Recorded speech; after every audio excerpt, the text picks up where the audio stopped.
নমস্কার। সপ্রেম জয়জীব অখিল ভূমণ্ডলীয় সর্বশ্রীমণি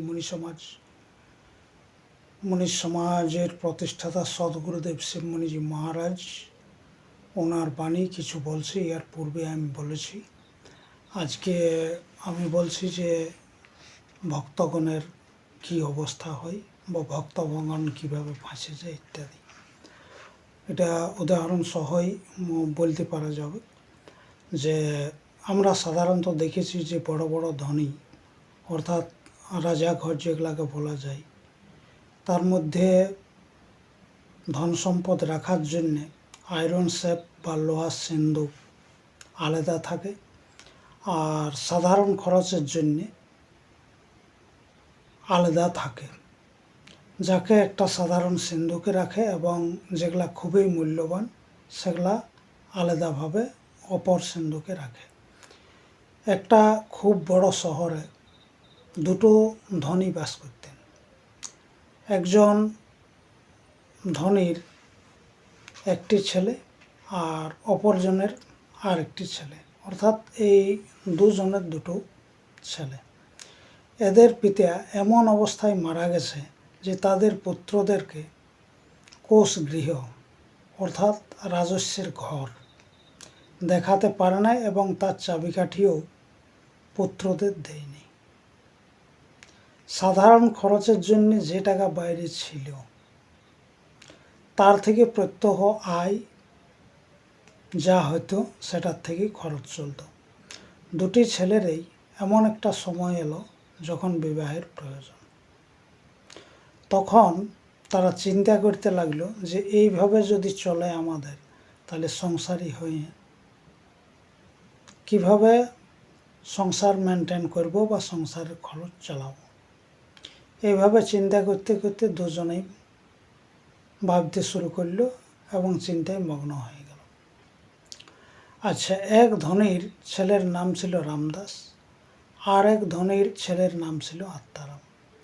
হঠাৎ এই রামদাসকে দেখে একজন সাধু তাকে বলল যে তুমি এত কেন চিন্তা ভাবনা করছো, তোমার কি অসুবিধা? রামদাস বলল, অসুবিধা আমার অনেক, টাকা পয়সা নাই, অথচ সংসার করার বয়স হলো, সেই কারণে এখন কিভাবে সংসার চালানো যাবে সেটাই ভাবছি, আর এই কারণেই আমি চিন্তায় মগ্ন। ও এর জন্যে কোনো চিন্তা নেই, আমি একটা মহাজনের ঘর দেখান দিয়েছি, সেখানে যখন যা প্রয়োজন পড়বে সব টাকা তুমি নিয়ে আসবে প্রয়োজন মতো, এবং তারপরে তুমি ধীরে ধীরে তা শোধ করে দেবে। আচ্ছা, ঠিক এই গুরুটা হলো বাইরের বহিরঙ্গের গুরু, যারা বিভিন্ন জায়গায় ভক্তগণকে ফাঁসায়, দেব দেবী মন্দির মসজিদ ইত্যাদির মধ্যে। আর আত্মারাম দাস এদিকের যে ধনীর ছেলে ছিল, তাকেও চিন্তায় দেখে এক তার সৎ গুরুদেব মিলে গেল। তার চিন্তা দুঃখ দেখে সদ্গুরুদেব বললেন যে তুমি কেন এত চিন্তা করছো, তোমার ভিতরে তো সব কিছু আছে, তুমি তা জানো না, সেই কারণে তুমি চিন্তা করছো। বলছে কী রূপে? বলছে দেখো কীরূপ? বলছে যে এই শরীরের মধ্যেই মানুষের ইনকাম হয়, আবার খরচও হয়। এই শরীরে যোগবল, মনোবল, আত্মবল, জ্ঞান বল ইত্যাদি নিয়ে মানুষ উন্নতি করে, এবং এগুলো যার কম থাকে সে একটু কম উন্নতি করতে পারে।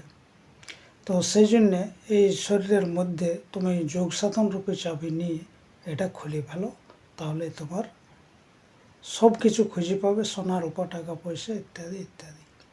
তো এখানে প্রশ্ন একটা জাগে বা সাধারণ উপায় বলা যায় যে প্রথম ভক্তর গুরু এই সকল গুরুর সমতুল্য বলতে পারা যায়, যারা নিজেদের বা নিজ শিষ্যদের কোনো দেবদেবী বা নিরাকার সাকার ঈশ্বররূপী মহাজনের ঘর দেখিয়ে দেয়।